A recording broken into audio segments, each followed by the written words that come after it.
Burst Link! How's it going, everyone? It has been a minute. I am Jeff, and this is a CGM Extra Special. You Goodbye, had to go Funimation. SEO, didn't you? Huh? You had to say Burst Link, didn't you? Of course. Of course Shut I up. did. Of Of course. course, that. Nah, I'm just being a nerd. Doesn't that imply that we're doing this in an accelerated world, which means that, like, time is moving slower in the real world? It's illegal. Oh, yeah, it is Excel World, isn't it? He said Burst Link. Yes, He yes. said Burst Link, not Link Start. Oh. I mean, same dumb. author, same vibe, I guess. Yeah. Very similar vibe. Yes. One day I will, if Excel World ever ends, it's run in a light novel version, which I'm still trying to comprehend. I will do I will have a video for Excel World and whatever with all the hopefully with all the answers and questions to the damn story that have occurred. Questions that we still need answers to. Particularly for Ben and Chris, who love Ash Roller, and being totally thrown when I revealed that girl you saw in the movie, who was just so fucking quiet at times, was one of them at least was fucking Rin, who was actually Ash Roller as a You human. always paraphrase that. What do you mean? The real Astro You make it sound like it's like, oh man, we didn't think that quiet little girl was Ash Roller. We knew that fucking girl was Ash Roller. We thought she was a trans fucking icon. And then you reveal that the person in the coma is actually just her fucking brother. You didn't see a you didn't know. Okay, you didn't know. Yes, this is true, but I didn't tell you. You didn't see no one in a coma though. I told you her brother was in a I coma. always thought she was a trans icon. She was a girl for the. Okay, one, you came to that conclusion on your own. Okay, That was a good conclusion. it was. That's a good headcanon. Because the identity of Ash Roller is fucking convoluted to me, so that's why I subscribe to freaking Ben's idea of it. I'm like, because it felt simple to me. But like it's simple, but like in a really interesting way. Yeah. And like the real answer is like more complicated in like a less interesting way. So, okay, I can see that. I have to paraphrase because it goes. There's still a lot of shit I don't It is know. a long story. I didn't immediately bring it up, and we had to explain a lot of shit. No, it's fine. I mean, I'm positive there are people who do not remember that episode I posted about XL World. Even though I think I posted it on my channel, not CJM, I can't remember. Or even the episode of new CJM that we produce, that has been our new show for 2 years now, and we haven't done another episode in over a year. Well, Yeah. Learning. Well, we're like, yeah, we're chilling with it. we've been chilling for like a long time with it, but that's neither here nor there. I take full responsibility. Well, that's neither the situation at hand. We will unpack that at a much later date. But right now, with after 3 minutes, I feel like this is going to be a goodbye Funimation. Funimation was a big deal for the anime community for bringing in a lot of anime for distribution throughout all of America, and they were placed in Houston, Texas, where they gathered a lot Dallas. of Dallas. Thank you. Dallas, Yeah, Texas. Dallas, Texas. Yeah, Dallas, Texas was Funimation. Thank you. Houston was ADV slash Sentai Filmworks. Yes. Yes. So, with Funimation being gone, it's kind of a big blow for a lot of people who have like memories and digital codes, which they're afraid that's not going to work because reasons. So of course, it's a lot to deal with. Funimation brain gone. I never did digital code shit because I got the physical copy. I don't think I need a digital version of that show or movie or whatever. Yeah. So. Well, some people like to travel. There are people who travel and want to probably have their favorite movie, I guess, on there or anime. Yeah. I can understand that, but not really. Mm. But yeah, Funimation sadly kind of no longer exists. And this is going to be Yeah. a video just talking about your first memories or anything you know about them or who you were introduced to. And for So me, So, it's a lot. like so. Yes. so, uh, uh, so essentially, this is a post mortem wake. Yeah, pretty much. Yeah. Doing another wake. Well, technically speaking, that wake was just us, and That we was didn't. a private wake. We what That was we were. that that was a private but emotional wake. That was This a one is private just like one that's not recorded, thankfully, because that was yeah, more a stay-at-home deal. Like, no, this is Yeah. that. yeah. We had a yeah. It was for Toriyama when we were on here and like when he died and we were just like talking like Rest just in peace. Video games Yeah. were played, eulogies were spoken, it was a moving evening. Yes. That's right. And now, unfortunately, Funimation has been absorbed by Crunchyroll, like Cell absorbing all those people in Dragon Ball Z. Yep. Mm. So there you go. So I wonder what's gonna happen on the con front because I'm so used to seeing Funimation have a booth there. Now it's not gonna be there. yeah yeah.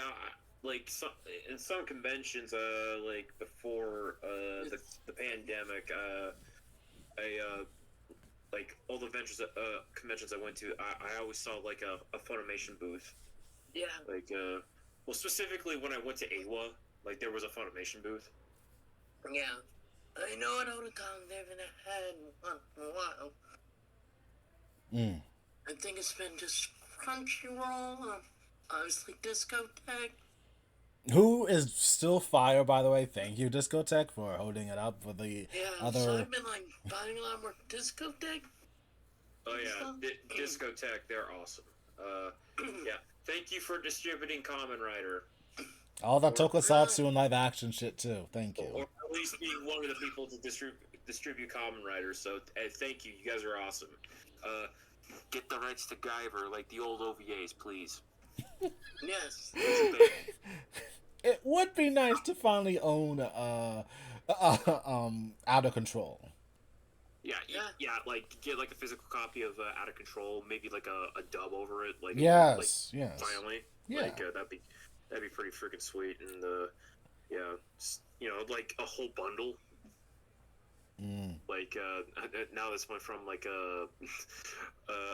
like a wake for Funimation to just trying to figure out how to like distribute something. No, that's so- fine. This is an Secretly begging Discotech for media.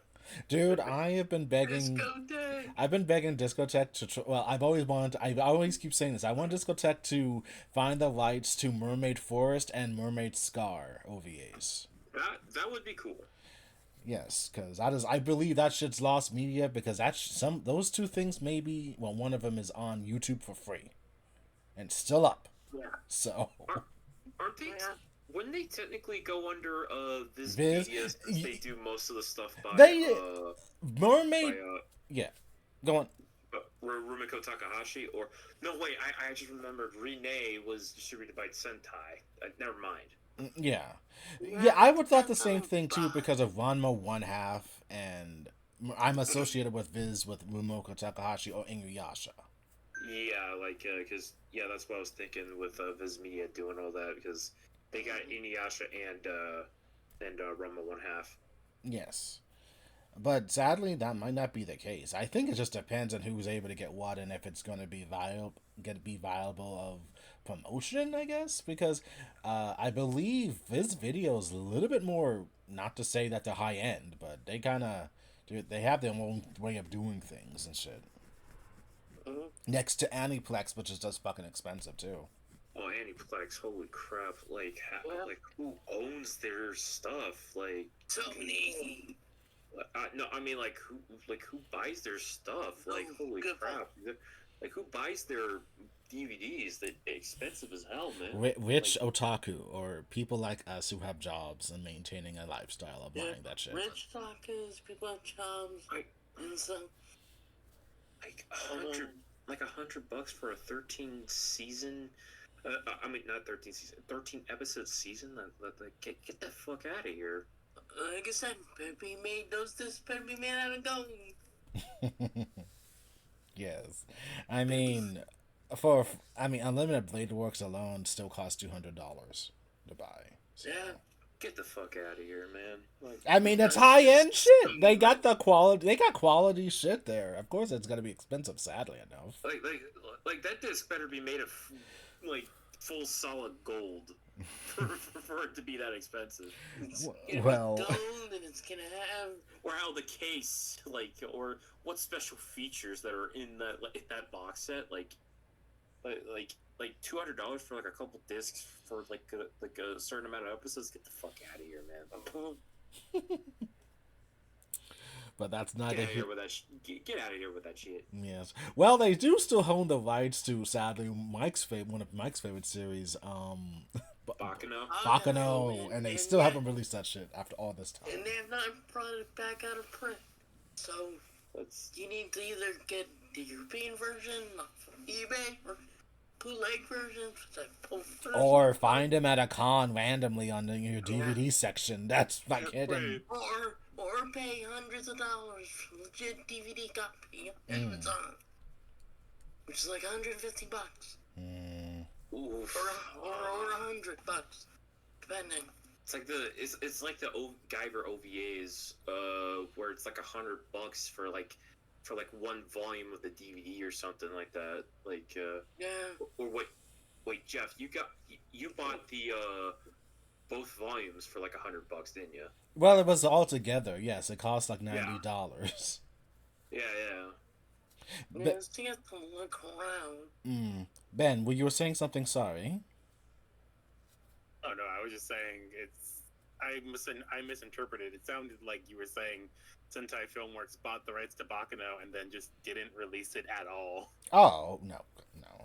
No, Aniplex. Oh, and Eplex, sorry. Yeah. Sentai Filmworks, I think their stuff is a little more reasonably priced. Yeah, it's like, reasonably priced, and it's like the low. I call it low tier anime that no one would ever watch because it's like the boobs and butt anime shows or the lolly shows. So it's like okay. Yeah, Funimation also had some Funimation shit. dabbled in that shit, which was bad in its own way. But I am gonna get there. I am gonna get there actually. Yeah, they did. I mean, like, let's be real. At least they're not Media Blast. So it's not all What? pure hentai now.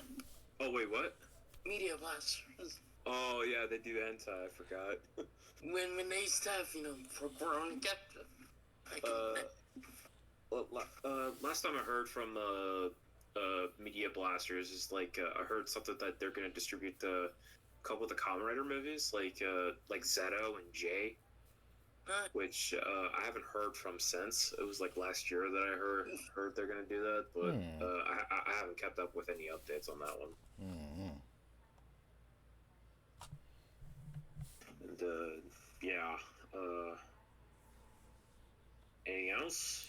Oh yeah, there's a lot. I mean, for the random media talk, I remember this was a couple years back at Otakon where I did try to get like this was when I was on a Food Wars kick, and I'm not. Wars. I was. It's not my most proudest moment because I watched High School DxD, and that's also like okay, but Not a proud moment for a Saturday fan. yes, It's a guilty pleasure. yes. I was a fan of Food Wars before I was a clown putting on makeup in the end because I thought it was gonna go somewhere. Using the clown analogy. Yes. I became my Joker. I had my bad day. I thought it was gonna go in a certain way, but clearly it didn't, and that was on me. So all this talk, so the talk of ship wars and everything, it didn't fucking matter. That was on me. That was my fault. I thought something was gonna happen, and nope, nothing like that shit. Just tropes and people getting on the case of Megami being with Soma because she had a little crush on him. It didn't matter. It didn't matter in the end. So did in Iona. It didn't matter with her either. She found her independence in the end, but clearly she went back to the fucking family because that's all it was about. And the guy that was trying to marry her was like her half brother or something. So that's Oh, also fuck. fucked. So that was kind of fucked. Or a cousin or something. That's what. No, her little. No, that was like her brother apparently, and he was We're gonna marry her. from Alabama. This here's the banjos from Deliverance. Exactly. But not really. If you live... Never mind. Deliverance is a movie. Deliverance is a fucked up movie. Yeah, I just like, yeah, never mind. That's West Virginia shit. And if you're from West Virginia, I do apologize for making a joke like that. I do apologize. But still. Yeah. Coal country. Anyway. Cold. Anyway, what I was getting at, I was trying to find I was gonna buy a Food Wars t-shirt from Sentai Filmworks. I pointed out, and the guy puts in the wrong shirt when I get home or something. Oh, yeah. I think you don't... Yes, and I was so fucking disappointed. And that's kind of what cemented my downship of fucking Sentai Filmworks entirety. So I don't have the highest opinion of them due to that experience. Curse you damn shirt man. It was fucking it was Soma, Yuki or whatever, and like I get a fucking cat, like, oh my god, what the fuck is this? I mean, Kevin worse. He could have given you something literally different. Yeah, true. Like, what anime True. is this shit? Yeah, true, but still. Like, what is this? Whatever, insert random anime name here. Yes, well, And you never got compensated. I for know. it. Well, it was free, I think, but Yeah, I don't know. but still, it was the wrong one, and I think I got rid of that shit immediately. Like, well, I'm done. Let's move this shit along, huh? Okay. Did you sell it or did you like throw it in the trash? Or I something? threw it or in the- like donated it that. Oh no, like, I threw it in the trash. Goodwill? Oh no, I threw it in the trash. If I had if any one of you guys were here or lived near me, I would have given it to you. Like, here, take the damn shirt. I was about to say something, but I'm like, not cool. Let him do it.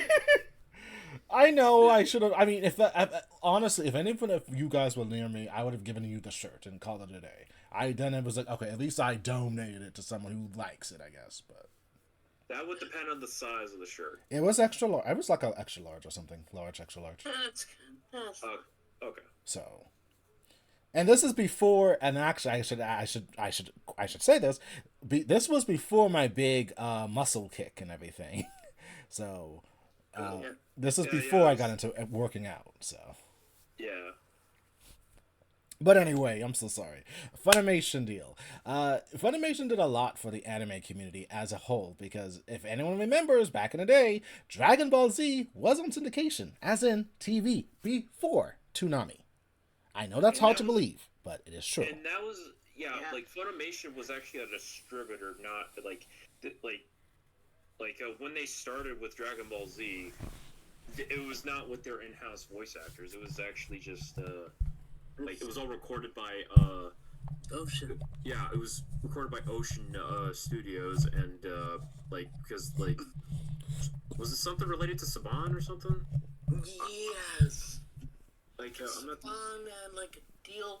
It was like syndication deal, and in syndication, Dragon Ball Z failed, got canceled, but gained popularity later thanks to Konami and others, and so that kind of kickstarted its revival.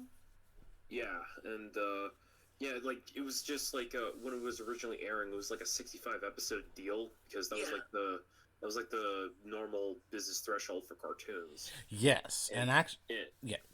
go on. And then after that, when they ran out of episodes with the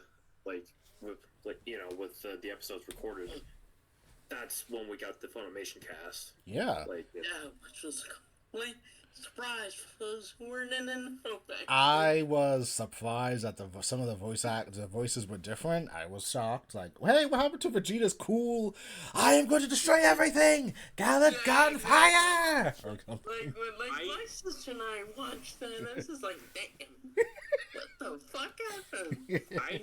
I never noticed because I was too young to like pay attention or know what they sound like until like my grown years, like my formative years of watching Dragon Ball Z Kai at 12 years old or some shit. Well, I mean, I already got the Funimation voices in my head at that point, like, because I watched Dragon Ball Z like at like I don't know, like 5 years old, watching on Toonami and seeing all this stuff, and was, if I remember correctly, they were also redubbing the first two seasons. Yeah, Yeah, with their they did. with their in-house, and I remember when seeing Goku get like impaled, like he full on fucking dies. Mm-hmm. Like, Yeah, like I was like, wait, the hero dies? What? Yeah, Double that was Fine. Yeah, and I do remember my parents going like, Dragon Ball Z is too violent. I remember that. Oh. This is, But that was like, but it was like after the Cell Saga. Like, holy crap! this is violence. Because like I do like I think my earliest memory of Dragon Ball Z is the Cell Saga, like with like like Imperfect Cell's sucking up everybody with his tail, and then Imperfect where he sucked up 18. And That's then where I stopped watching the series. That got too real. it got really scary. Yes. I mean, I was hooked once something. Like I remember two memories: Goku and Gohan 24/7 Super Saiyan, and then Android 18 getting sucked up. That was the scarring one. Really? Yeah. For you, Ben? Well, okay. Definitely did not help the Team 4-star interpretation of Perfect Cell. oh god. Where they made him a bit of a can't say it on. Oh, you can't say that? Well, we're not monetized anyway, so we can say whatever the fuck we want. So. I don't know. Send me the audio track. I can bleep it. Bleep. It doesn't matter. We're not getting paid for this shit. Anyway, that's interesting, you guys. You have some good. See, you guys have memories of Dragon Ball Z, at least from Funimation. Yeah. Yeah, stuff we can remember. Traumatized flashbacks. See, you guys have memory. And seeing Goku die and Goku dies. Good time. One of many deaths. I do remember watching Dragon Ball, not Z, Dragon Ball. It was the episode where Goku was using the fucking fan to like because of like the burning castle. That's where like and then reading the manga, I was like, huh, I guess that's a recurring thing. Dragon Ball is still called Dragon Ball in Japan and not Z. Z is added for Americanized version things, I guess. Yeah, pretty much. I remember hearing that Ocean High dubbing Dragon Ball, and that didn't go so well because it was popular. So I was quickly canceled, went on to Z and stuff, and I did hear that Ocean did quote unquote record a DBZ Kai dub. Yes. Yes, they did do a Kai. They did record Kai, but that's like locked up somewhere. Yeah, it's like locked up somewhere. Interesting. Yeah.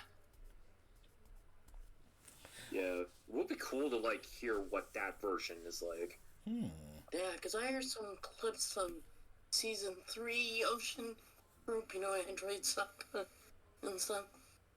Voices were alright, music was a little bit lower quality sounding, but that's because they used like some Saturday morning cartoon stuff.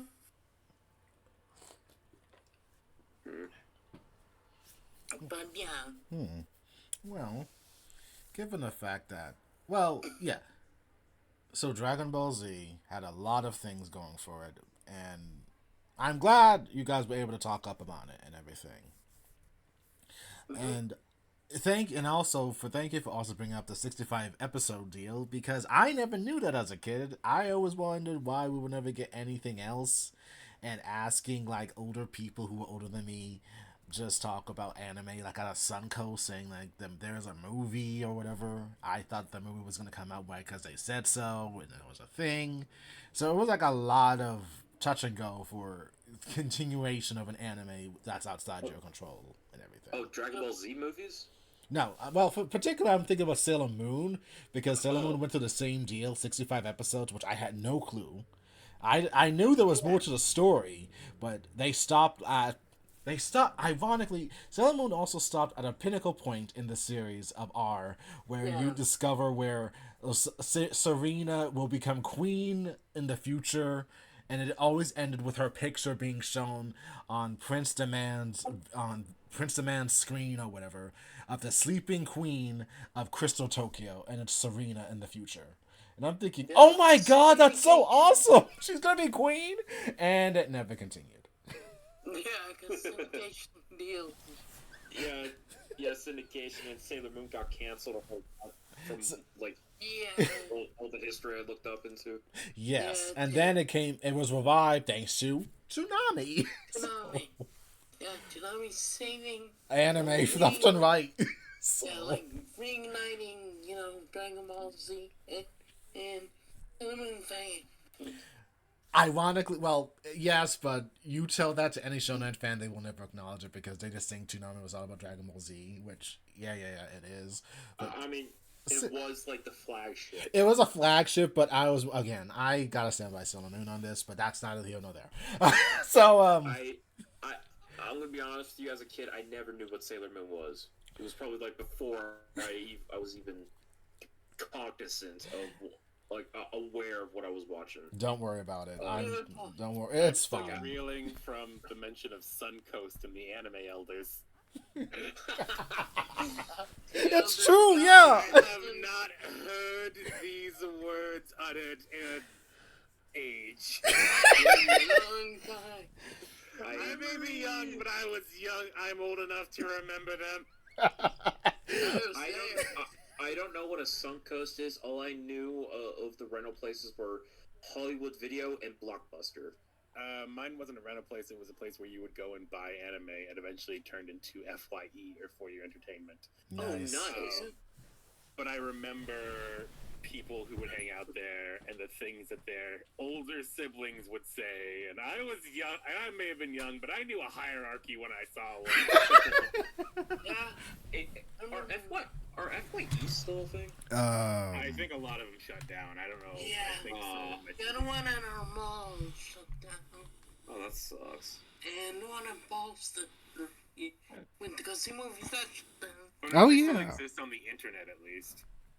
Yeah, they do. Yeah, because the last time I went to an FYE was back in when I was living out Paso. It was like at a mall where I had a movie theater. Last time I went to an FYE was to buy this fucking Ruby cereal. I think. I remember the Ruby cereal. Yeah, I went like when I was visiting my family in Tennessee. I found the cereal with Pura on it. That was awesome. I'm sorry. What's a Ruby cereal? I'm sorry. I'm old. I don't know what that No, is. it's the Rooster Teeth series. Oh wait, Ruby had a cereal? Yeah, they were basically released repackaged Lucky Charms. Really? Except it was the cereal box that in universe Pura was on. Remember? Oh, okay. Yes. Well, when you say remember, that was like season 2, season 2 or 3. What was that? When it was last good? I did not watch all of Ruby. I got to season 3 and then I quit. Season 3 was peak, actually, honestly. So Season 3 was actually good. I stopped around season 5. I mean, Ruby went downhill hard. So Yeah.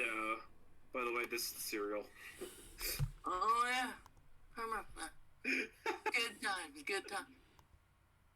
wow, I had no clue that was a thing. Okay, I'm learning something. Yeah, that was a thing. Good time. It was a full real thing. It was just Lucky Charms. Roger that.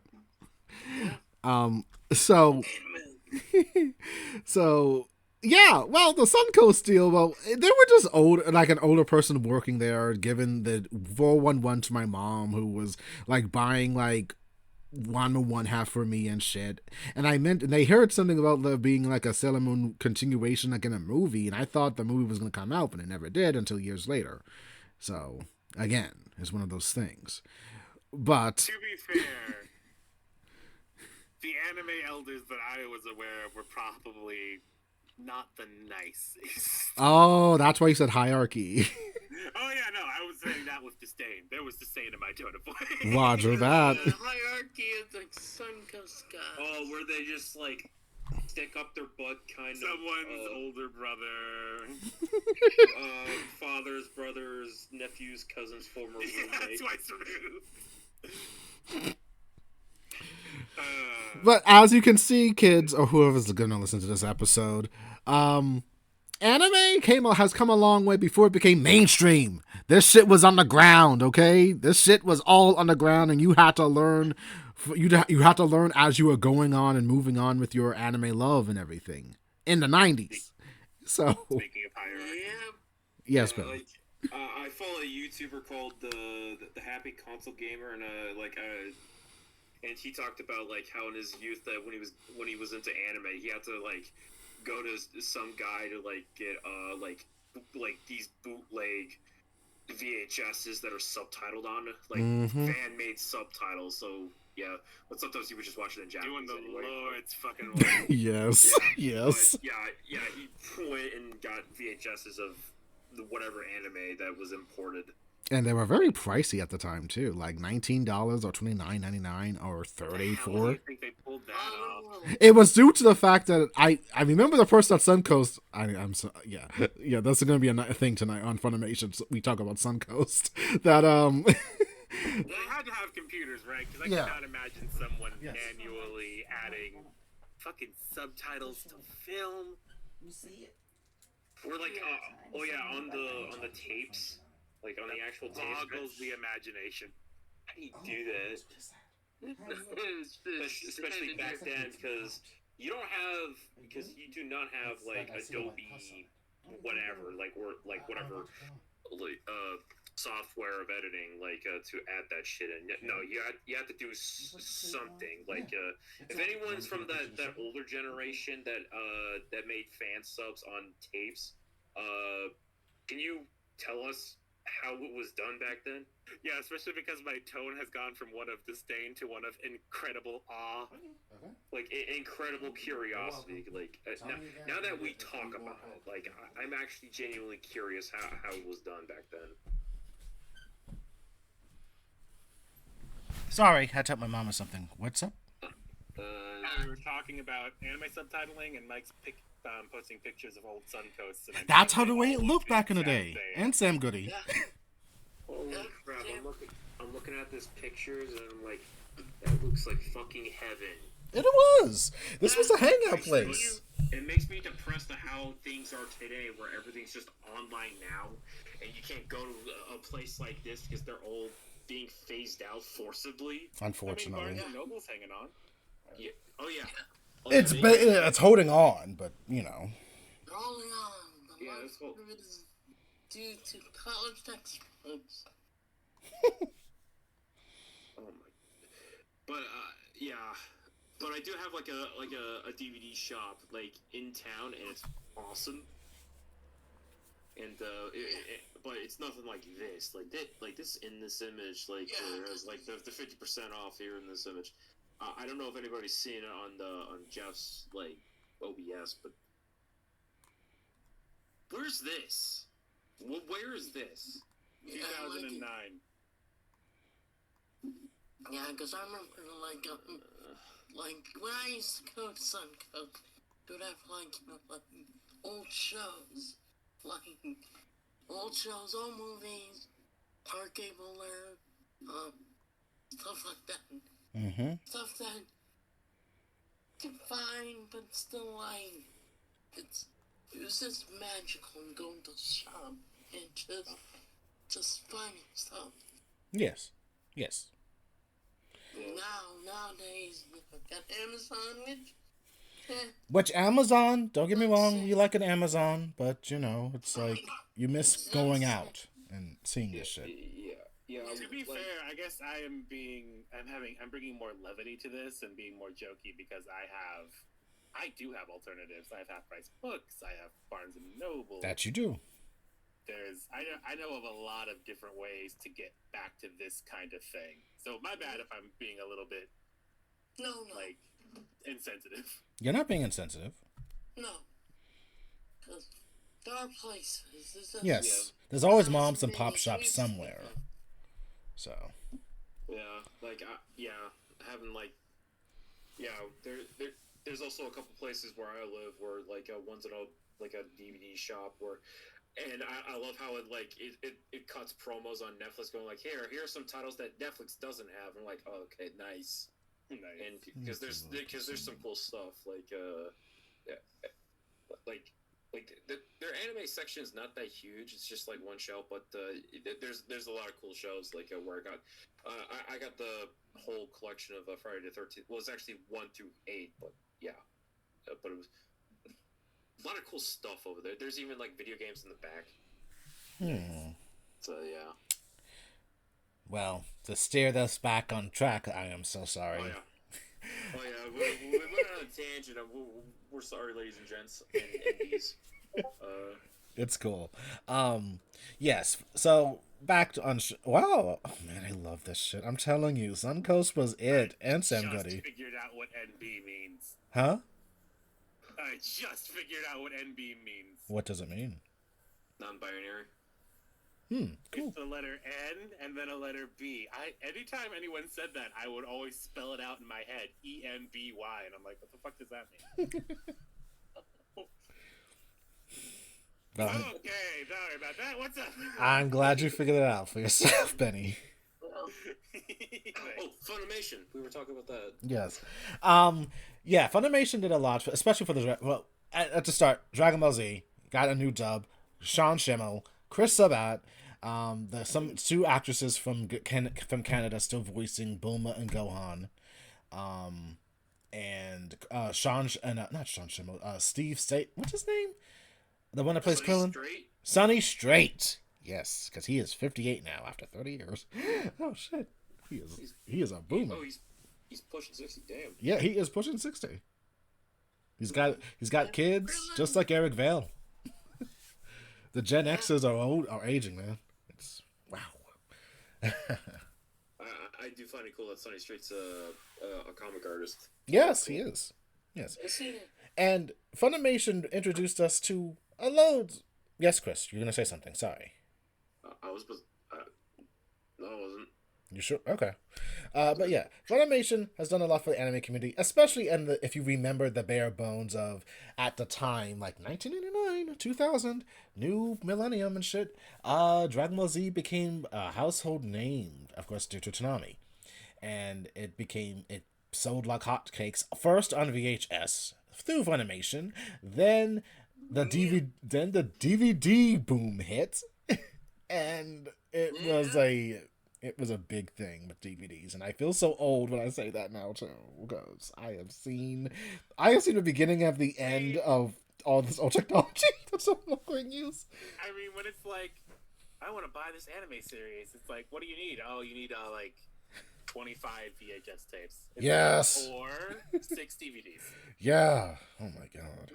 Or a fuck ton of DVDs because they had like just like a bundle of like three episodes at most in some of these. I guess DVDs have gotten better with time. They have gotten better with time, but at the time it was like only 2 to 3 episodes, like on VHS, but 3 episodes tops or 4. I can tell you stories of me watching, like, checking the track time of like 60 minutes or 90 minutes. If will it be worth my buck, my mom's buck, to buy this VHS if it's gonna keep me occupied for like an hour and some minutes.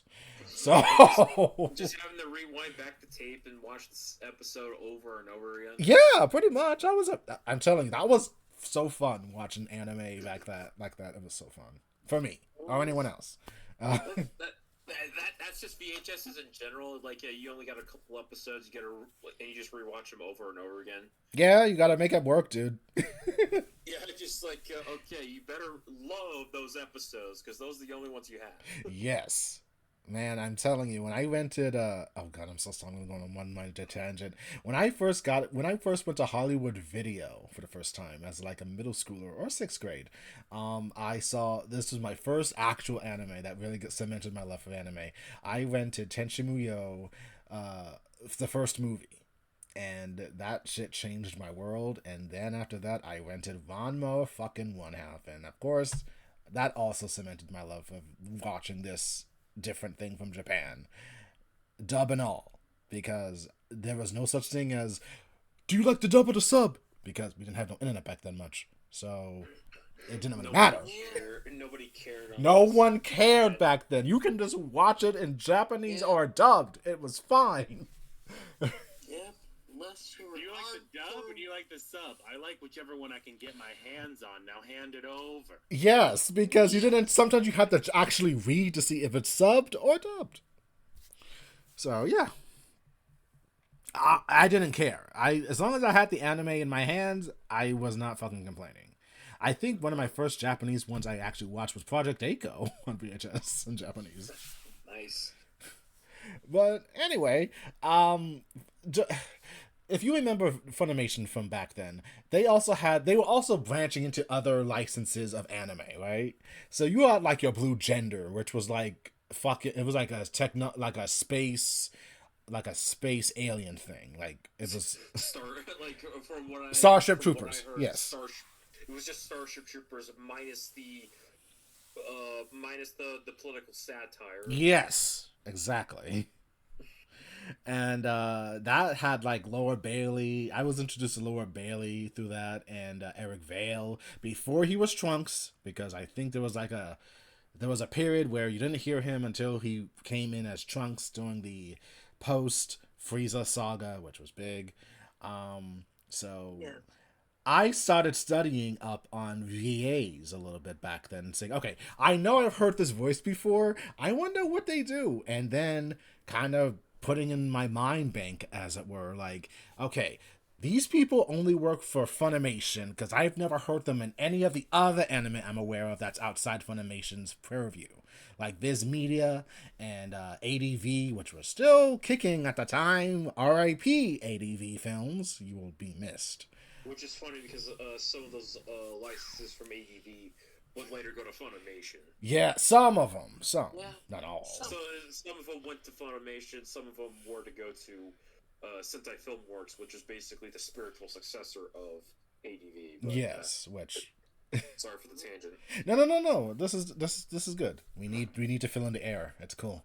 And it's like learning about Monica Rial was like in ADV Films at first before she moved on to Funimation to voice all the sometimes lolly characters and later other women characters, which she again Bulma much later, but we love Monica Rial on this channel. We love Monica. She's our queen. One of our many queens we love. She's awesome. Yes, and she's really cool when I met her. Michael did meet her. He did. Yes, I met her, and she's really awesome. She had a great story about Goku's voice actress. Oh, okay. Yeah, how she wouldn't, or I think it's Goku's voice actress, but either way, it's like they would like talk, and it's just awesome hearing it. And hearing and seeing what anime Funimation had, I didn't think they were gonna like last, because some of the anime they had at that time, 2000 era, was like Kitty Grade and like something like other animes like that you never heard of, like Heroic Age, or even later Claymore, if anyone has ever heard of Claymore. Yes. And a friend at work used to watch a lot. Nice. We also had, at that time, Yu Yu Hakusho. Yu Yu Hakusho, thank you. That was also sad. It was big, but not as big as like other anime at the time, because it was very hard to catch that on Toonami for me. So I always was just lost of what happened. So yeah, that's on me. Yeah, and then they had that weird bullshit where they aired it Yes. 5 in the morning. Oh God, yeah. Because of contract reasons. Mm. Another BS, because they didn't want to air it. Which sucks. So we had no clue until much later what the fuck happened to Yusuke and his ultimate destiny of being the spirit detective. The dub actually takes it in a different direction compared to the original Japanese writing of it, but it's fine. Yeah. And of course, you would hear Chris Sabat in playing the secondary protagonist, Kazuma Kuwabara, Chris's favorite character. Yes. And then also Chuck Huber, which Okay. Less said about the better. Yeah, but he's still a good voice actor. But he voices he's good. 17 in Dragon Ball Z and Hiei in Yu Yes. Hakusho, and he plays a mean Hiei, and I like that. It was good. And And he does some goofy characters like Kiba. oh my god, he is Pilaf, wasn't he? Yeah. So And then and of course, Funimation started growing outside what we expected, and then they started getting some of the biggest anime throughout the years that I can think of, particularly like one science fiction show back in the 2010s, which I do love this series. I'm not sure if the others have watched it. Michael, I'm positive he might have gotten some kind of glimpse out of it due to not so non-legal means, which is not illegal. Look, total legit shit. legit. Legit. Sci-fi series. Steins Gate. Oh yes. Totally legit. Steins Gate was actually one of the biggest things for them, which was a big boom before, of course, One Piece. Oh yeah. Aren't we forgetting Full Metal Alchemist? Oh, you're right. 2003, Full Metal Alchemist, the 2003 series, which boosted a person we will not say as Edward Elric. I know. What was his name? Aaron Dismick. First anime role. His first anime role at like 10 or 11 years old or whatever. Yes.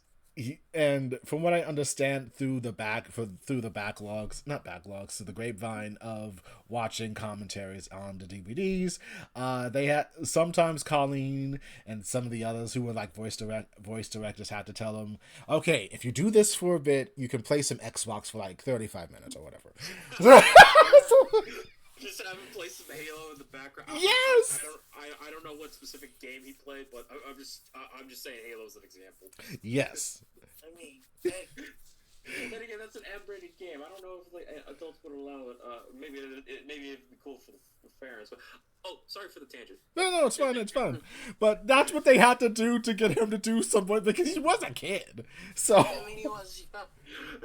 Like if he got like a certain amount of lines done in a specific amount of time, if they got free time, hey, here's some Xbox. yes, exactly. And we also Caitlin Glass, whom I also love. She voices Winry, and she also took off through that show because I started hearing her in anime like Spiral, which I'm positive none of these guys have heard of. I have heard of. Nope. I didn't get a chance to see. Oh, Travis Willingham. Now he just does games. and then Laura Bailey as well. Laura Bailey. Yes. Again, we also hear I keep forgetting this man's name. Krillin's voice. Sonny Strait. Sonny. Thank you. I keep forgetting that man's name now. I'm old. Sonny Strait. And then you hear like other people you didn't expect to hear, like Jamie Markey. She was like up and coming like later in the mid 2000s, along with Todd Habercorn and Jeremy Lee. Yes. Chris Patton, who he's great. I would like to get his autograph. I want to meet him. Because of Guyver. If he remembers, he did something called Guyver. I wouldn't blame him if he didn't remember. I wouldn't. All right. Thank you, Mike. Oh my God, what's that series? Troy Baker. Oh my God, Troy Baker too. Yeah. Yeah. Troy Baker and what was that series, Ben? Michael, sorry. Full Metal Panic. The anime was also kind of big. It gained traction through Lucy Christensen. She's awesome too. Oh yeah, a lot of the ADV crew did Funimation stuff later on. Kira Vincent Davis, Kira Vincent Davis. They all kind of transferred over to Funimation, depending. I think even Amanda Wynn Lee did it sometimes. I think she kind of a little bit. I heard her voice in like random anime, so it's like okay, they must have gotten her for like a minute or two in Funimation. So yes. Yeah, depending on it depended on what show and whether they're having certain actors reprise their roles. Mm. Yeah, with Funimation brought back because one of back for the episode 6. Or Tenchi Mayo. Tenchi Muyo was interesting because that series was more exposition than an actual action series, so I can understand why that didn't really sell off like hotcakes. That was like for them. That series is more for the fans who really loved the story and wanted to know more about that shit, the backstory shit. So. Yeah, and the third OVA was something. I remember Tenchi Muyo also gained some popularity, but I hated the fact on Toonami they edited out boobs, so I hated it. Yeah. You can't have nudity on Television. On Yeah. a kids network. specifically on a kids network. I know. You'll be crucified. I know. Actually, here's a fun story. Like the Ultraman. Yes. Yeah. Here's a fun story I did once. I remember using my email or something at the time to email Toonami about Sailor Moon, Sailor Star. And they actually replied to me. They didn't have like access to that series and everything through the other actions and everything. So it was kind of sad that they had to be the ones to tell me we unfortunately do not have unfortunately have Sailor Moon Sailor Stars with us. We wouldn't get that officially until Viz Media got the rights back in 2014 to sell the entire series throughout the consecutive they sold it for 6 to 7 years, and now they're reselling it through Blu-ray. So because DVDs are getting shelved out, so I gotta tell you, people, if you still got your DVDs, don't get rid of them. Keep them, because you might want to just put them on somewhere and use it for other people to watch and shit. Don't worry about it. And That's right. so don't get rid of your DVDs. Keep them. And keep your Blu-rays too. I don't know why this whole thing with physical media being bad. It's not bad keeping physical media. It's a work of privilege. I just don't trust streaming. Streaming doesn't have every single thing. They might take out one or two bits. Yeah. I would say, definitely, if you want a specific version of something, get a physical version, because, streaming changes all the time. It's, I wouldn't trust it for consistency at all. That's not what it's for. And the thing that made me distrust it 100% was because of Zaslav, hey, here's the streaming show. Okay, take it off, purge it, tax write-off, get there. Yeah, that's why I don't trust streaming. No, that's one simple way of saying it. Yes. To keep the show. That's why I get the physical stuff. I want to get the physical stuff as much as possible, even though I'm cheap as fuck. That is trusting a streaming service to behave like an archivist is the wrong tool for the wrong job. Yes. Yeah. That is true. I mean, Disney used to have this little segment they used to do, always reselling their old properties, on VHS back in the day, that came out every couple of years and became a big moment. It's every 5 years. Yeah. Little Mermaid. Yeah, they opened the vault. Snow White, Cinderella, Little Mermaid. So. Get it before we put it back in the vault. Yes, exactly.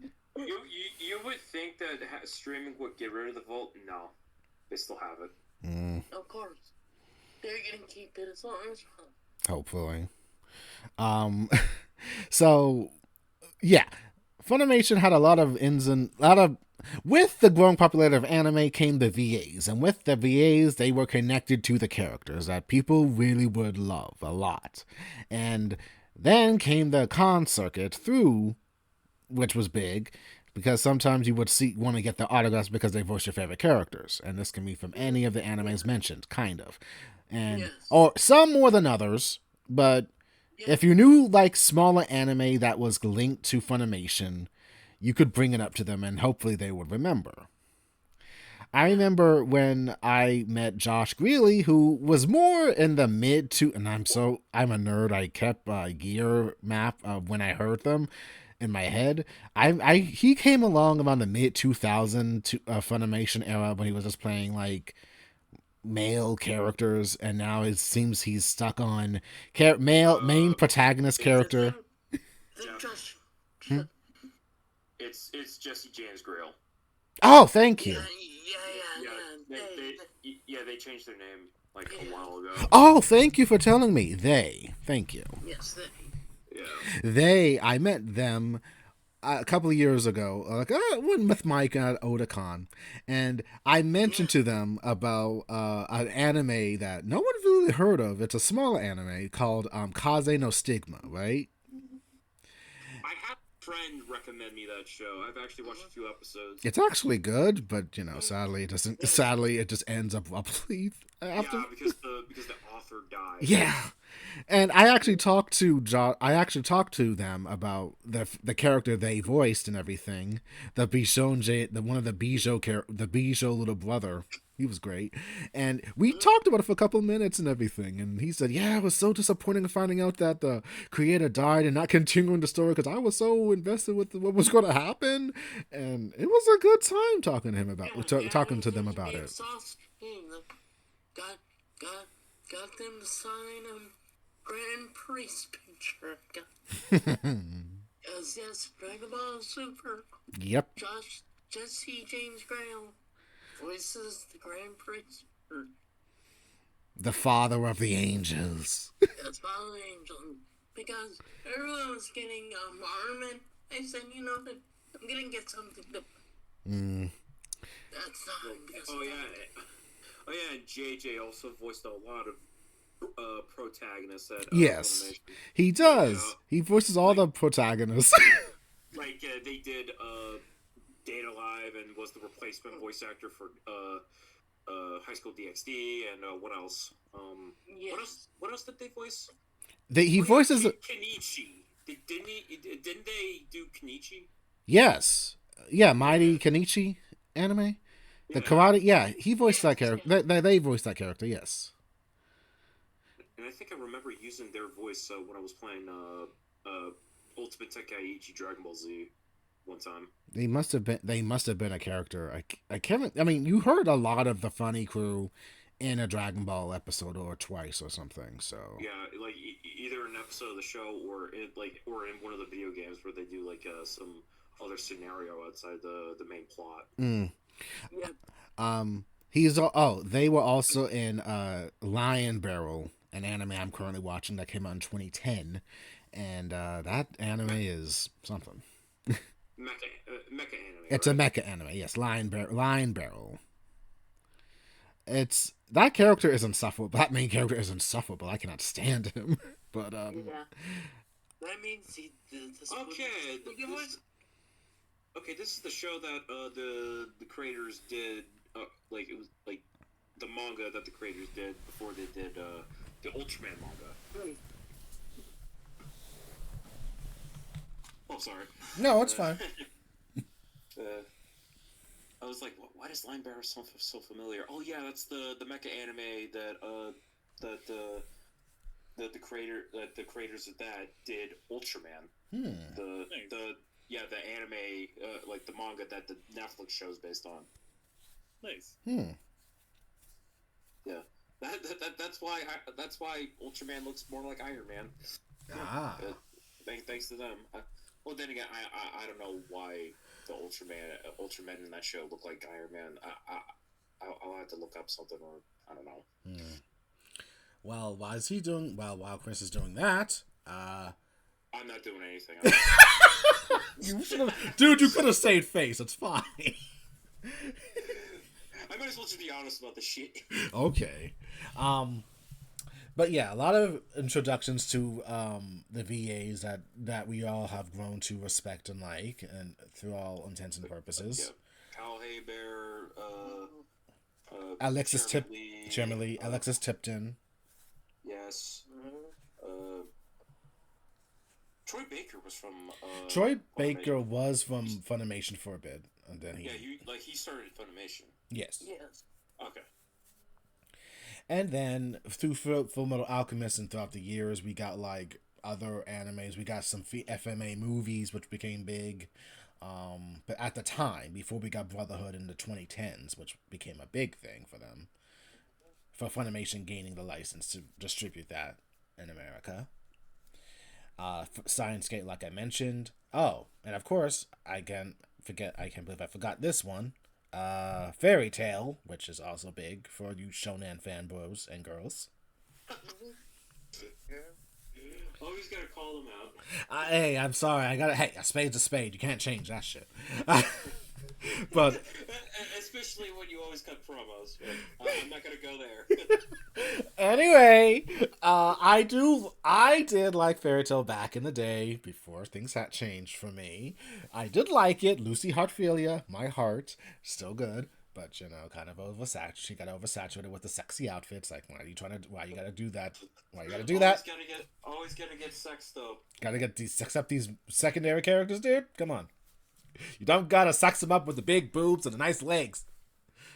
Oh, but then again, they treated Urza like Urza is a fucking queen. I guess she's like dolled up, big boobs, and that I can kick your ass, and a lot of boys like that shit.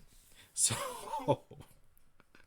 Fairy Tale was big for a hot minute. That pushed Jeremy Lee and Todd Haberkorn, I believe, and from my viewpoint, Monica Rial was in it.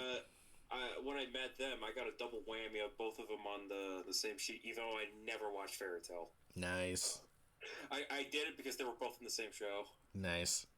A lot of secondary shows from Funimation, like Witchblade, which was a nice adaptation from an Image comic.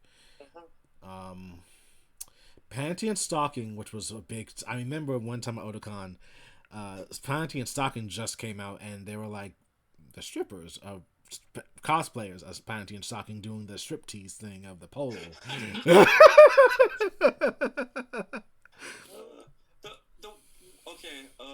The thing that made me pay attention to Funimation was the juxtaposition of watching Dragon Ball Z or Kai or something like that getting the Guyver DVDs that they distributed this stuff. And then there's Dead Man Wonderland when that aired on Toonami. Thank you for bringing that up because I forgot about Dead Man Wonderland. Thank you. When I say Dead Man Wonderland, like that's my thing to correlate with all that. You can tell my fucking age. Yes. He loves fucking Dead Man Wonderland. I just didn't get it. Mike gets it. Chris loves it. I don't. That show, like when we got the show on Toonami, 14-year-old kid in prison. Me, I was 14. Getting into that show. It was relatable, dude. Yeah, and minus the prison thing, or that my friends get schlacked. Yeah. But that show pretty much cemented me as the foul-mouthed piece of shit I am. Apparently. Uh-huh.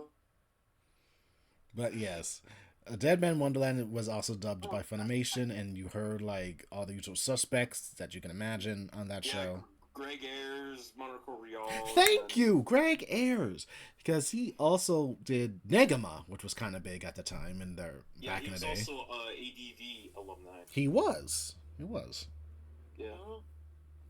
Haven't heard much from Greg Ayers in a long time, so he must be doing other things, which is fine. He is a DJ, so. Oh, cool. I had no clue.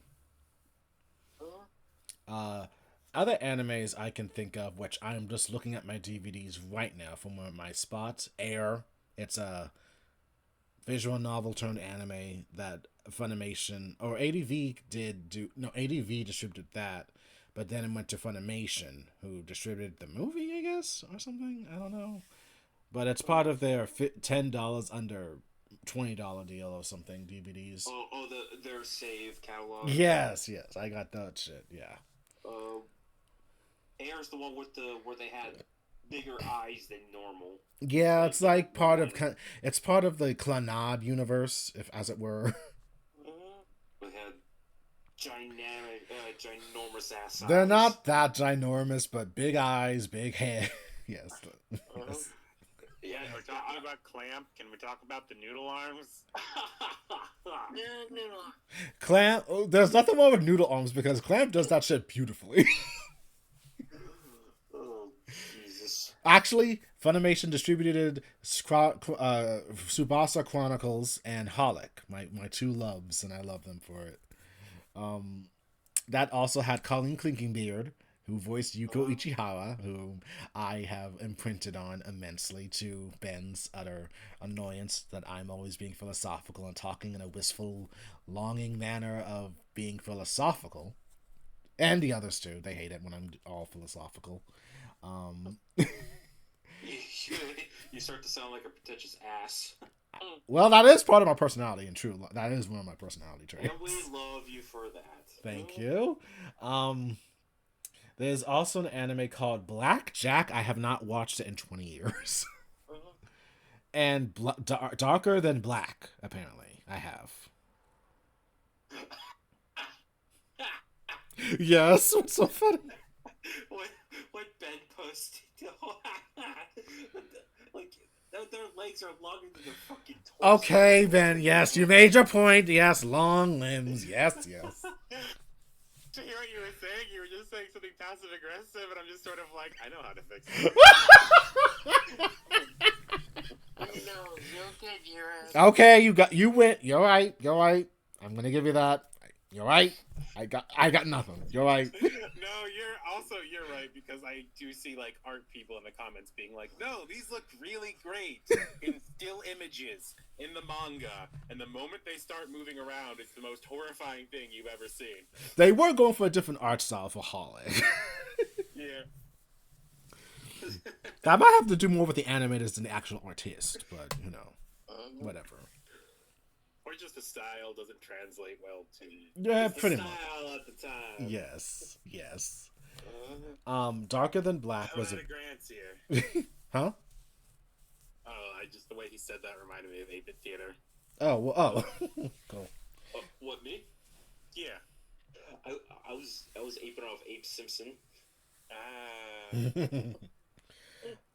Darker Than Black was dubbed by them. Bakuno was dubbed by Funimation, which became a big thing for us to watch. Yeah, that was like our second episode of new CJM. Yes. One of my favorite things to share. And if you still have your Bakuno copies, do not get rid of them. That shit is fucking rare nowadays. Keep it. So, yeah. Do not get rid of it unless no, don't get rid of it. I'll just say that. Do not get rid of it. It's a treasure. Another one would be apparently Disgaea was distributed by Funimation, and I believe they got some of the old voice cast back. Some of them, not all, but some. There was a Disgaea anime? Yeah. Oh. It wasn't the best adaptation of that game, but it was okay. Okay. Yeah. Michelle Wolf was able to reprise her role as Etna, which I always love. Nice. Oof. Okay, I feel like I'm kind of running in circles now. I do apologize. Another anime they were able to redistribute and get the original voice cast for, and one of my personal favorites, Hyperdimension Neptunia. And if you don't know what that one is, it is a game series. It's about game consoles as waifus. Yes, who are goddesses and they kick ass. It's cool. And it's also a parody and mixed with a lot of in-jokes about games and life and shit. It's pretty fun, depending. I feel like some of the game series now, as it continues, they're just trying to branch out into things that aren't good. They tried to do an MMO game, which was not the best, and then I think they're trying to dabble in drag racing now. If I remember. They're doing racing games? They're doing racing games with Neptunia characters or something. That's Well, they have the roster for it, so... They do, but I just miss a good old-fashioned RPG, making up your stories as you go along and gaining power-ups as if you're a shonen character to get like these awesome, great character art and everything as your new goddess forms. Because I made that canon in one of my fan fictions for the Scylla Scouts. So yeah. But anyway, they were able to get some of the cast back for Hyperdimension Neptunia, which was always good.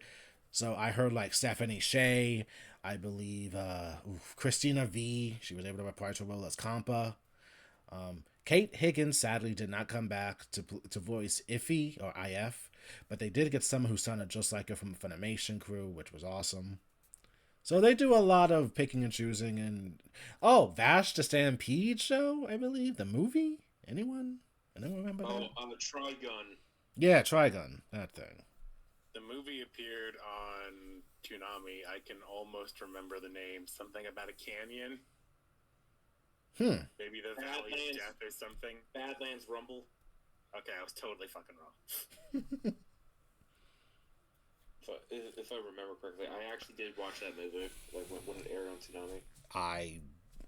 Trigun I've heard of. It's not like it's something I've ever really associated with, but I'm aware it's good. So they were able to get Johnny Young Bosch to replay Vash, Bounty Hunter, I believe his name is. Vash the Stampede. Vash the Stampede, thank you. And he's more like a wanderer. He's more like he's a wanted man. He's an outlaw. So similar to like Cowboy Bebop characters. Yes, but no. Okay. I don't think so. Okay then, Roger. How about there was that. There was another anime that was kind of big, from what I saw, from Funimation, was something called Guilty Crown. Anyone? No? Yes? Maybe? Sounds familiar to me. I think I recognize the one character where she's in red and she has pink hair or something. Yes, that is Guilty Crown. Yeah. I don't know why, but sometimes I just like mishear it as Guilty Gear for some reason. Yeah, I thought you were gonna say Guilty Gear. That is a game. That's a popular. Well, I think it's Ben, is it popular? Guilty Gear? Yes. Okay, it's a popular fighting game series. Went into hibernation a little bit when Blaze Blue was around. It ate its lunch. Came back really hard with Strive. It did. Wasn't that because of like rights issues or something? I actually have no idea. I just know that, like, I'm pretty sure Guilty Gear and Blaze Blue were made by the same people, right? They are. Yeah. They are. Yeah. So maybe one of them just got attention, and then they swap between them.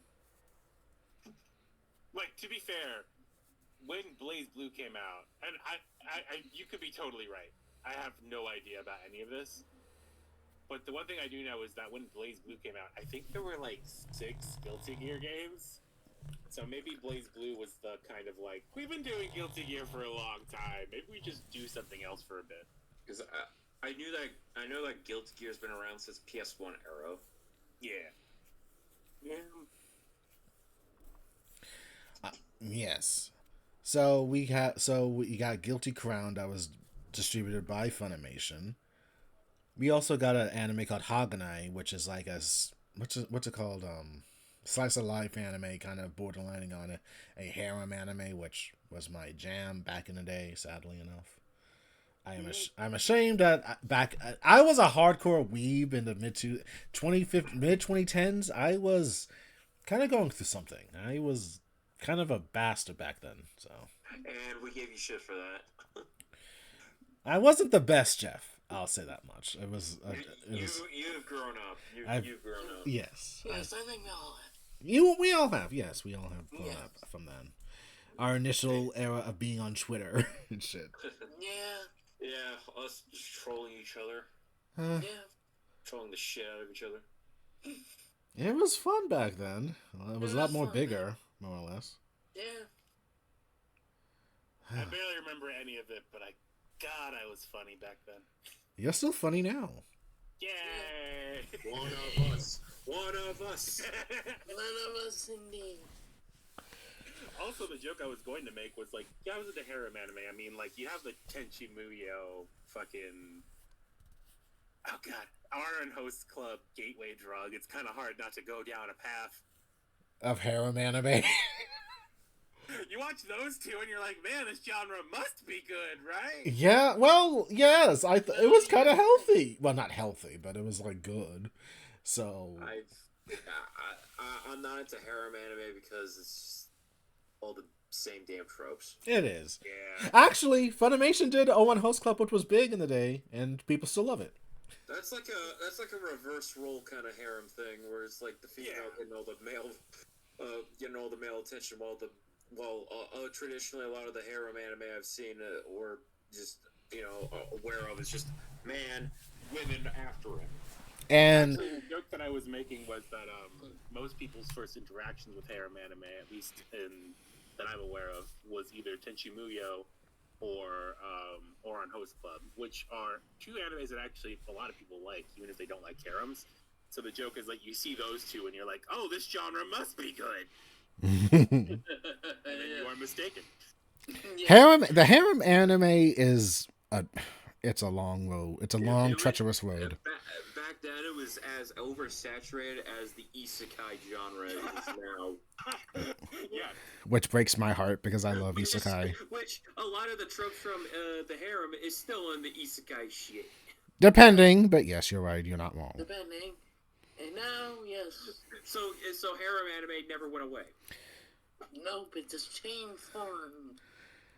Mike, you were going to bring up that damn refrigerator anime, weren't you? Yeah.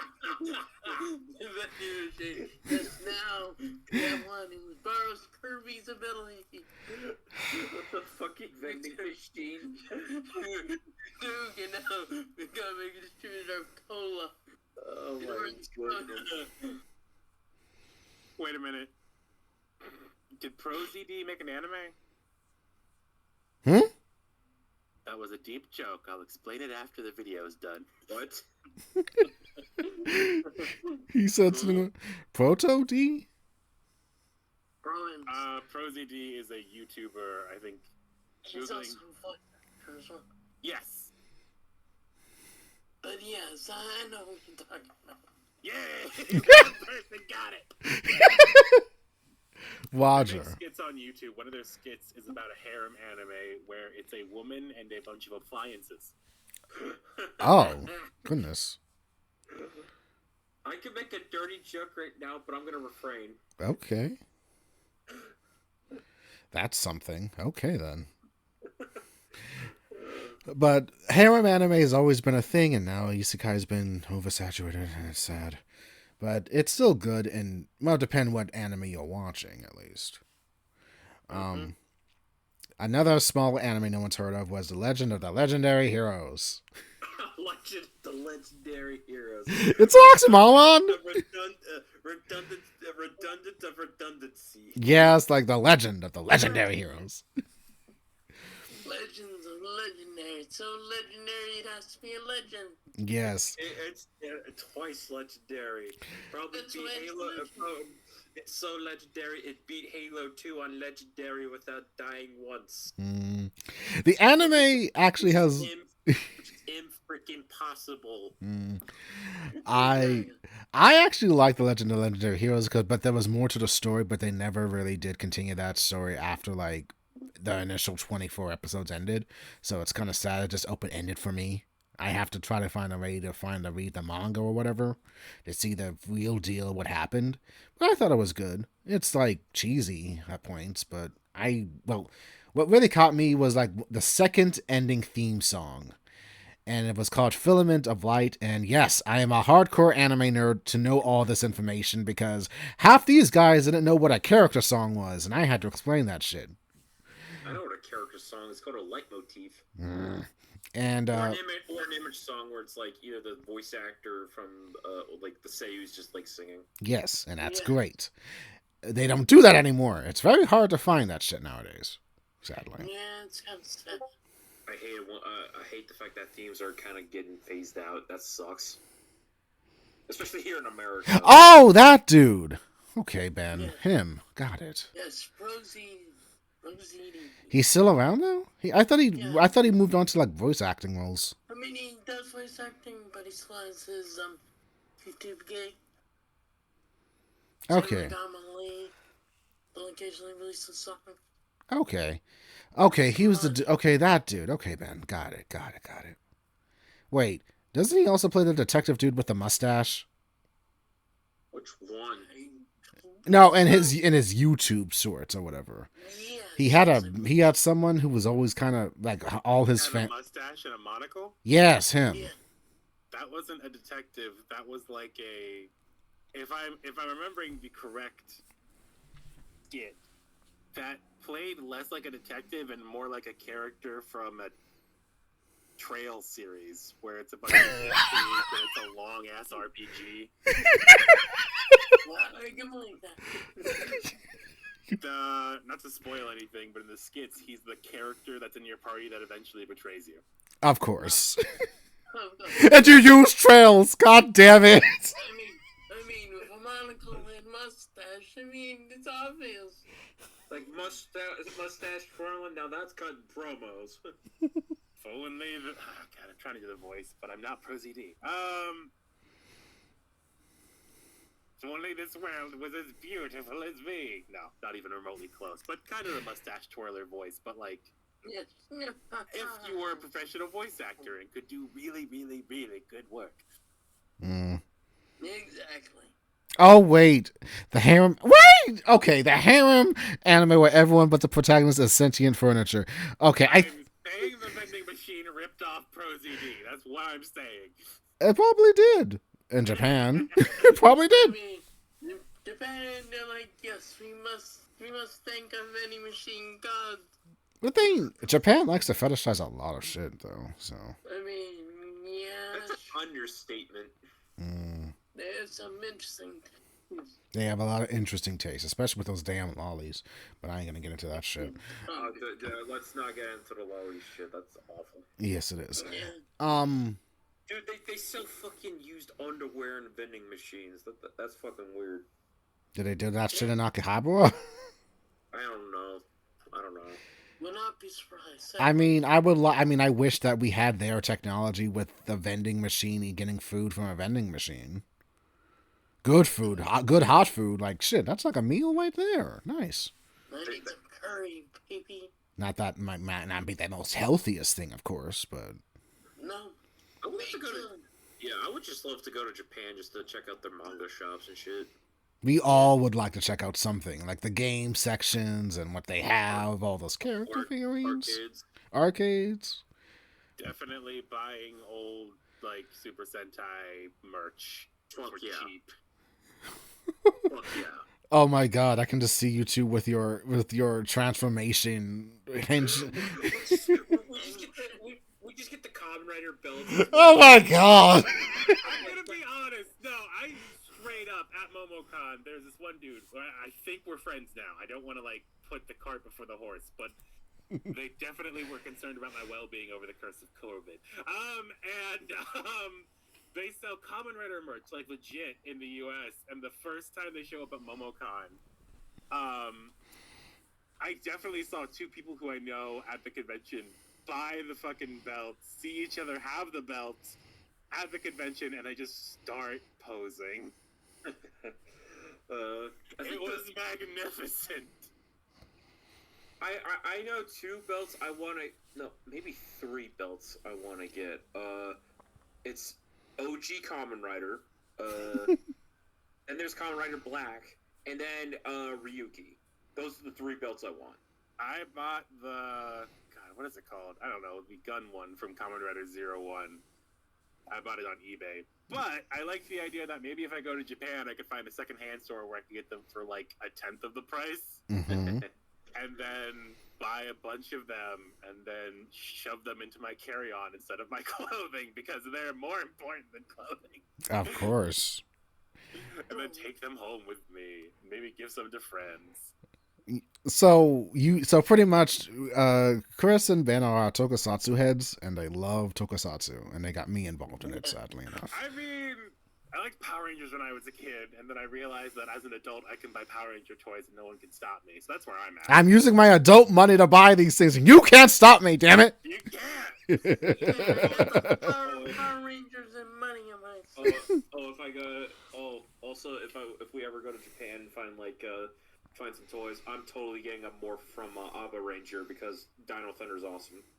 Yeah.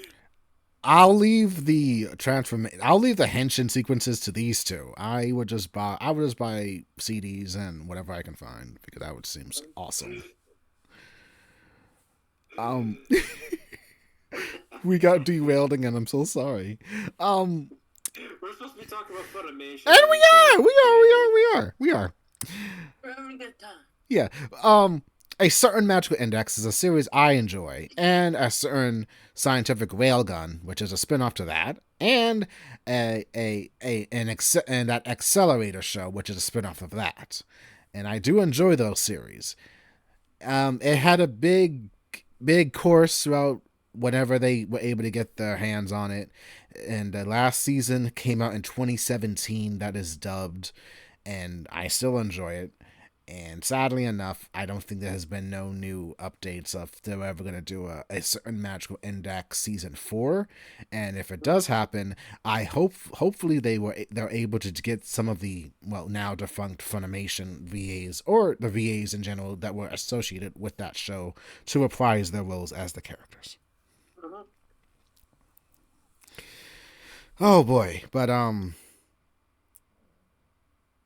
yeah, oh, I'm so sorry. I gotta try to find my train of thought because we're practically at the end now because we kind of were jumping around between anime and side talks. Sorry about that, but this is supposed to be Funimation. We were very disjointed. I'll take the blame for putting us on different tangents, but it's fine. It's all good. That's why it's extra. Yes, it is. Or new CJM. What is this? Extra or news? I forget. New CJM extra. I guess. Yeah, this was extra. Thank you. This is why it's legendary. Yes, it is. Legendary. You know, speaking of legendary, I have never gone back to watch that How I Met Your Mother show. Oh, yeah, actually. It has been years ever since that landing, and I have never gone back to that show. How I Met Your Mother? Yeah. Because of Barney always said, it's going to be legend, wait for it, dairy. Or whatever. I would watch it for Neil Patrick Harris, but I kind of had no interest in the show. I don't blame you. I liked Allison Hannigan. She was great. But Ted Mosby is a pick-me. He is the new Friends Ross, and we hate Ross. Reasons. He's the nice guy. You don't want to be a nice guy. You want to be a kind guy. You don't want to be a nice guy. The nice guys suck. Okay? I'm saying it. Nice guys suck ass. You don't want to be a nice guy. Be a kind guy. Are you quoting the show or? No, I'm just saying it in general. I cannot quote How I Met Your Mother because it's just kids. I met your mom. Yada yada yada yada yada. It took how many seasons for? 10 years. 10 seasons. 10 seasons to meet somebody's mother. Yep. Yes. And they filmed those scenes of the kids early. Very early on. Yes, very early. So I'll give them that. That was nice on their part. R.I.P. Bob Saget. You are still missed. Yes. Wait, Bob Saget was on the show? He voiced older Ted. Oh, he did. Yeah. Damn. Mm-hmm. This was post his America's Funniest Home Videos. If you remember that show, I'm old. Yeah. Now the show's now by Alfonso Ribeiro. Is that his name? Really? Carlton from Fresh Prince. Yeah. Oh God, you're right. God, I'll be honest. I did not really. Okay, I'll be honest. I did not really care for the Fresh Prince of Bel-Air. You can throw food at me. I'm sorry, but yeah, I didn't really care for it. I'm the only one of the only black people that didn't really care for all the black shows back in the day, depending who it was. I went towards the more white shows, sadly. So that might say something about my personality. So I could say something, but I think it would be misconstrued as racist, so I'm not going to. I know it wouldn't be racist. It's fine. But I mean, I know what Martin was, and of course, living color with that damn clown. Homie, don't play that, or some shit like that. Oh, we don't play that. That's what he said. I know nothing of In Living Color, except the fact that it had Jim Carrey, Jamie Foxx, and Jim Carrey. Yes, those early seasons with them in it were fire. Actually, it was good. Oh, but In Living Single, I do stand by. It is one of the best sitcoms out there. If you have never watched, go watch it. It is a good show. My Wife and Kids is funny. My Wife and Kids is funny too. Yeah. Oh yeah. I think Junior was trying to masturbate. Oh my god. Junior, goddamn. Junior was a dumbass. Oh my god. Always had to smack with an upside head. Like, dude, you don't think? Really? Come on. It's playing up the old the dumb oldest son trope and yes. sitcoms. Oh, and of course the Cosby Show, but that's beside the point. Yeah. Not the Cosby Show. Nah. I mean, I liked it for what it was. I mean, Claire Huxtable, she was great. She was fucking amazing. The mom, and I had Lisa Bonet in it whenever she was, hadn't have her issues and shit, then went to a different world for like one season, surprisingly enough. But yeah.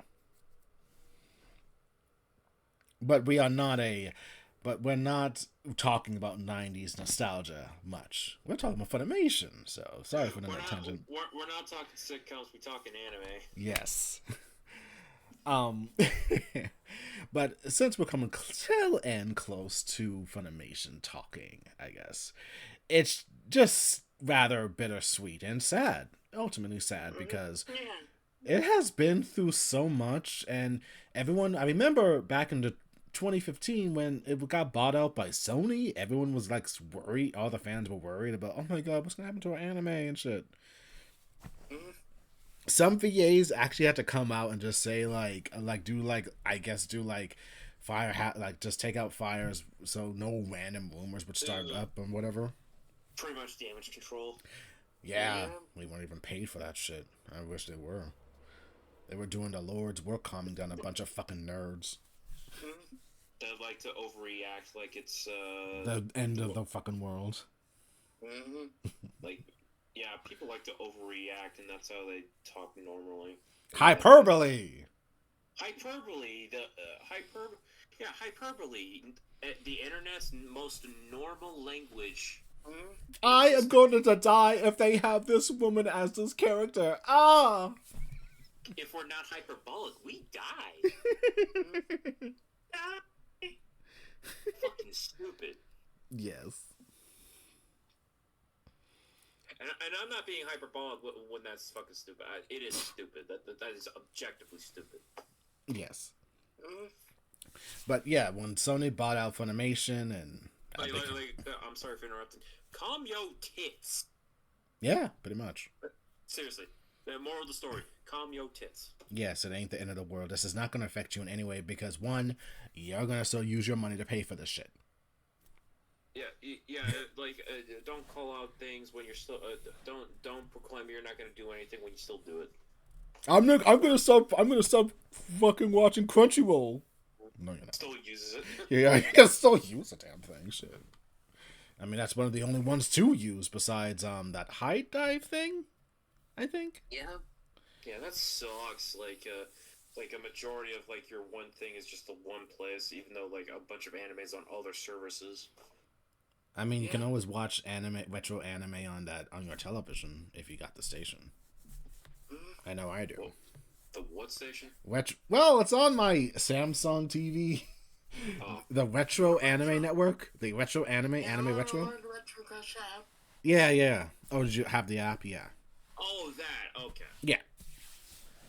I get it for free on my television because I have internet or something, so it's fine. Cool. I can't believe I actually saw random episodes of Yu-Gi-Oh! Zexal or whatever. Yu-Gi-Oh! Zexal?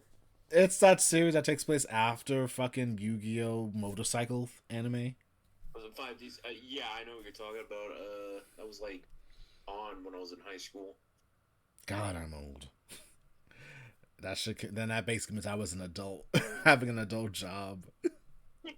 Jeez, I was in high school when this time. I wasn't. I had a job and I was working my ass off. Um, Yeah. um, Oh, there's like a lot of anime that Funimation distributed. If you've been into cons, you will see. Just take a note that if you pick up a DVD or Blu-ray, check to see if it's Funimation and give your thanks to them because they did a Yeah. big job for the anime community in general. They did.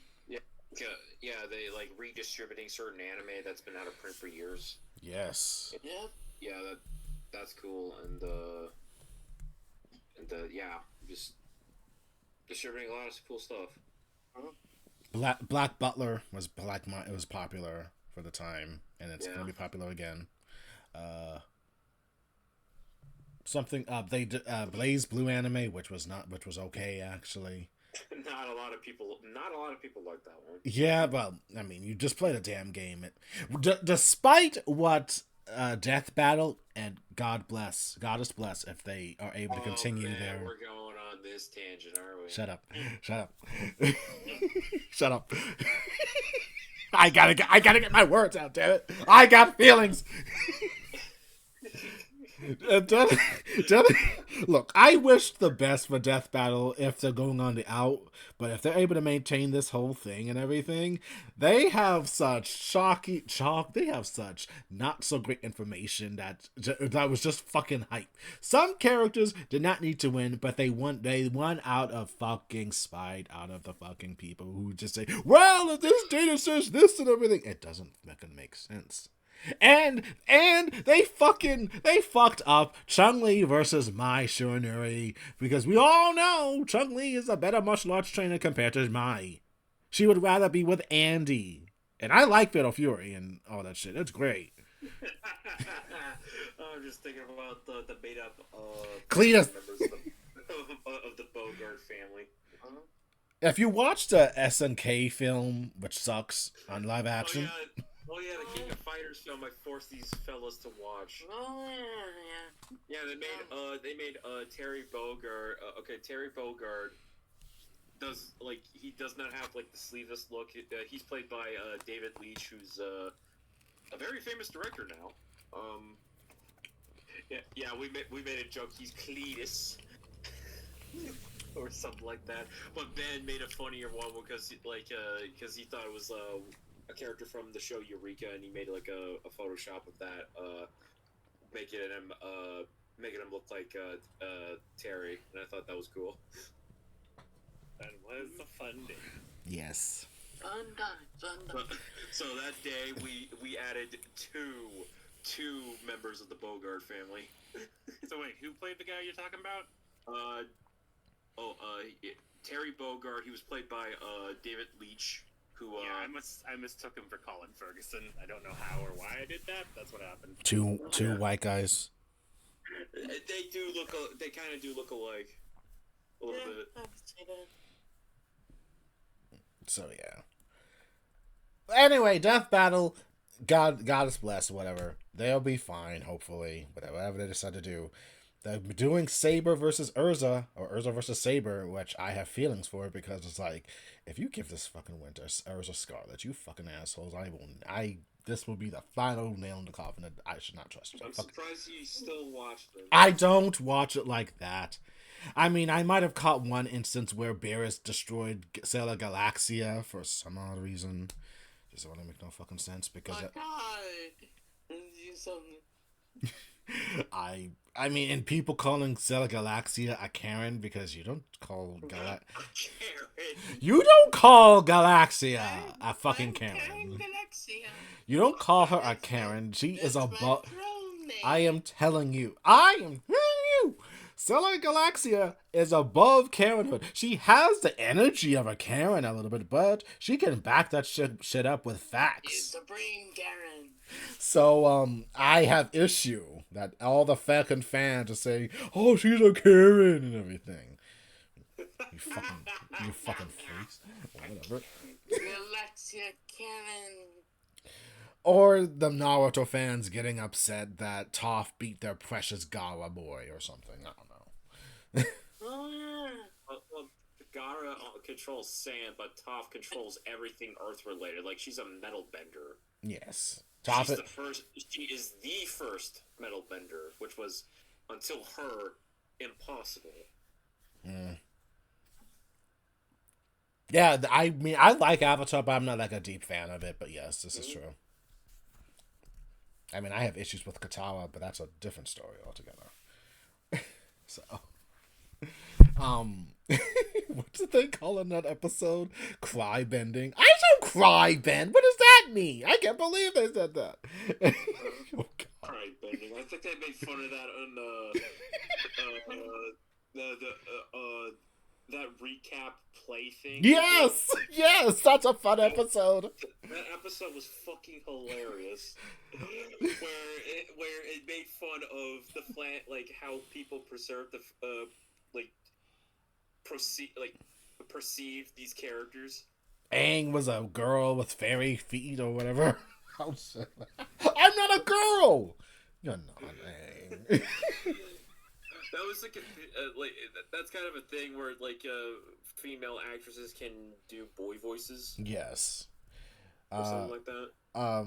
Asaka's was just I just eat meat and talk about guy stuff or whatever, and then fell in love with the girl on the moon or some shit like that, and that kind of went somewhere. Hi, Sokka, and yes, it was picklefish. Did Jet just die? Yep. Because they couldn't say that he died. Like they couldn't show that he died, even though he clearly fucking died on the show. Mm-hmm. And then they confirmed it. In that episode. But wait, did he die? Yep, he died. Yeah. Honor was Zuko's whole thing. That was slanderized in that fucking. Yeah, that became a big meme. I wonder if some people did something like that about us. I wonder what they would do for us. How do people perceive us? I legitimately do not want to know. That would be very sad to know that I'm just some dramatic person who uses like big words and dramaticism. Like, I went to Juilliard, how dare you, or something. And I'm just a foul-mouthed jackass. That talks a lot of gyre. And Spider-Man and Star Wars. Maybe a little too much. I ain't saying anything. Smart. Anyway, Funimation. It's done a lot for the community as a whole, and it's just sad that we'll no longer see it in our lifetime, except on DVDs that you buy at cons or see at secondhand stores or whatever. I remember when I was like rolling from El Paso to Georgia, like we were in Dallas, and I wanted to check out Funimation, but yeah, they had like a thing where like no, we can't because certain things. Like, okay, understandable. You know, they're probably like working on certain things that don't want to leak out or whatever. God forbid that happens, because there's like a lot of NDA agreements and shit. Yeah, non-disclosure agreements. Like, where people go like, hey, why did you tell us about this? And they never respect the NDA. Well, some idiots don't for some odd reason. Because they want to have bragging points that they leaked some shit. Just like Madam Web. Nobody cared about that. Yeah, you're right. No one cared about It's reflective in the box office, man. I mean, there are some people who do like it for some odd reason. But that is reasons I want. That's on them. Those are reasons I have a suspicion that's only them that like that movie. Let them like it. Let them like it. I'm not gonna talk shit about them for liking it. I mean, that's their thing. I think it was just over. I think it's never mind. No one cared about fucking Black Widow. Not Black Widow. Madam Web. No one cares about Madam Web or Mobius. God forbid.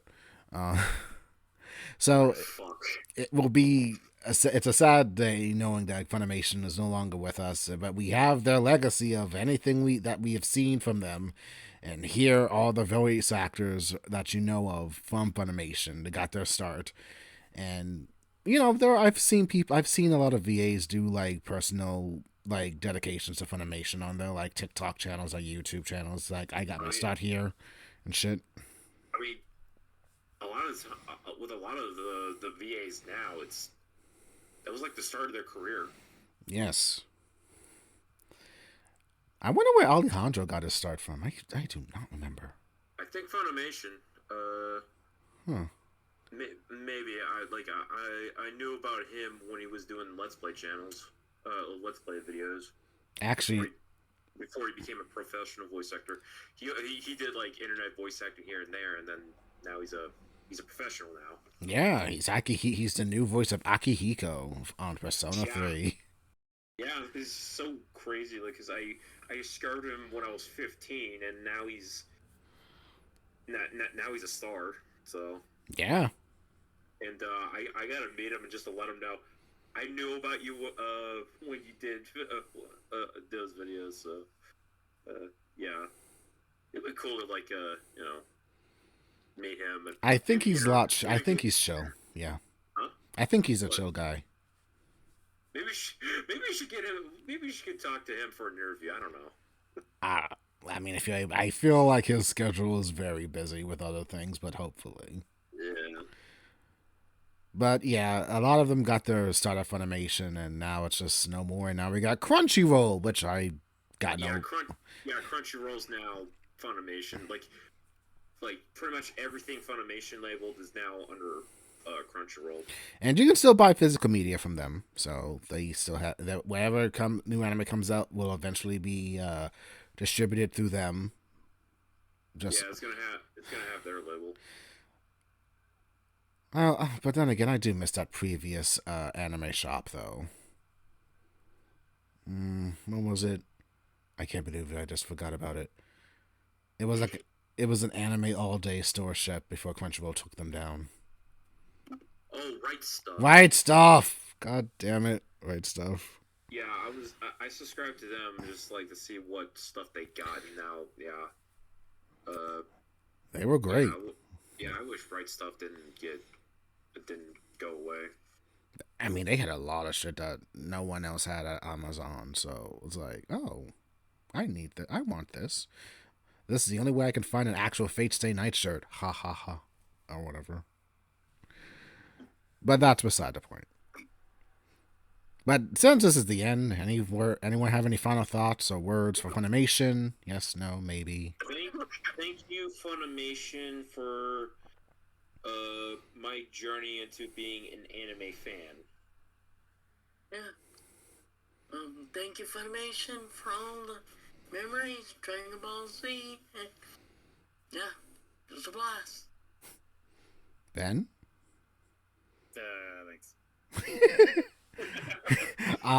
Then I'll go. Thank you, Funimation. You were a big impact for me in my journey as an anime fan, and memorizing a lot of anime and VAs and the years they came in and all that shit. It was great. It was a great time. Thank you. If you made it this far into this random video, thank you. I'm sorry we haven't really been doing anything on the channel lately. A lot of shit's just we just gotta find the time to like do shit together and shit. So It's either A, we're busy, or B, we're lazy. Yeah. yes, Unfortunately. well Yeah, yes, it's either one of those two, busy or lazy. yeah. Yeah. But Mostly lazy on my part. so hopefully we were able to finally do Fan 4 Stick. Hopefully, I don't know when. Yeah. Yes. No. Well, but to I still need to find a date to do the recording so I can get Spidey and maybe Artaka to join us. Yeah. So yeah, whenever that happens, and today is apparently Fantastic Four Day for 4/24 because they released some new information about that show, about the new movie coming out next year, and it's good. I am gonna look forward to it, and I'm gonna cry. I will find a way. It's also the 10-year. It's also the 10-year anniversary of Captain America: The Winter Soldier. Yes, it is. Yeah. Good movie, very great movie, one of the best movies out Good, there. one of the better MCU movies. Yes, dancing Simu. Zemo was in Falcon and the Winter Soldier. Zemo was not in this one. He was in Civil War, but still energy vibes and shit. He's still good. I mean, he's still a good character if they use him. Yeah. And I will try to find a way to get Mike to record me crying with Fantastic Four movie. And if I see the trailer, I'm gonna just outright cry. Yes. Do a trailer reaction and put it on the internet. I'll try to do a trailer reaction and cry like, "Oh my god, I waited so long." Bad for a sec. Tears of nerve. We'll wait and see which one. We will wait and see until whenever they are able to get their shit together. But thank you, Fantastic Four, for 24. I'll be expecting you with bated breath. And thank you, Funimation. Yes, thank you. And with that, we're going to end it. So take care, everyone. Later. Stay gold.